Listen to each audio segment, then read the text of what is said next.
Doctor, જ્યારે પણ કોઈ હૃદયરોગનો જે દર્દી છે એ બાયપાસ કરાવે છે અથવા તો એન્જિયોપ્લાસ્ટી કરાવે છે, તો આ ઓપરેશન બાદ 3 થી 4 વર્ષની અંદર તેમની જે મૃત્યુની સંભાવના છે લગભગ 14% જેટલી વધી જતી હોય છે.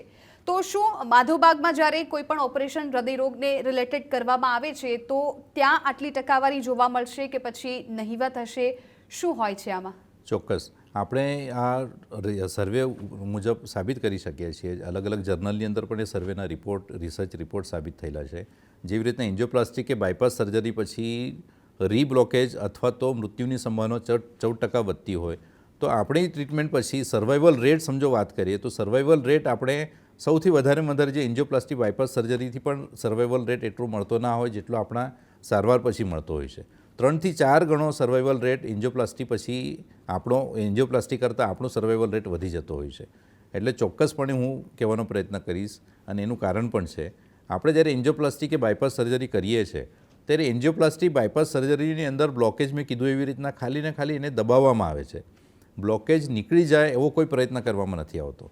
લોહીની નળીઓ જે છે એની દિવાલ જે છે એ દિવાલને સોફ્ટ કરવા માટેની અલગ અલગ દવા આપવામાં આવે છે.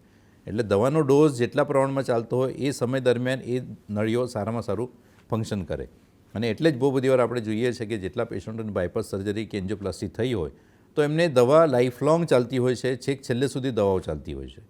તો કહેવાનો હું પ્રયત્ન કરીશ કે જ્યારે માધવબાગની ટ્રીટમેન્ટ આપણે કરીએ છીએ, આયુર્વેદિક ટ્રીટમેન્ટ કરીએ છીએ, આહાર ઉપર ધ્યાન આપવાનો પ્રયત્ન કરીએ છીએ, કસરત ઉપર ધ્યાન આપવાનો પ્રયત્ન કરીએ છીએ, એટલે નેચરલ રીતના જે બ્લોકેજ ઊભા થવા માટેના જે કારણો છે એ કારણો ઉપર જ્યારે આપણે કામ કરીએ છીએ અને કારણોને આપણે નાબૂદ કરીએ છીએ તો એવા વખતે આપણે એન્જિયોપ્લાસ્ટીને બાયપાસ સર્જરી કરતાં પણ સારામાં સારા રિઝલ્ટ આપણે લેતા હોઈએ છીએ અને પેશન્ટ જે છે પોતાનું ફંક્શનલ કેપેસિટી વધારીને લોંગ ભવિષ્ય સારામાં સારું ઉજ્જવળ કરી શકે છે અને વધારે સમય સુધી જીવવાનો આનંદ મેળવી શકે છે.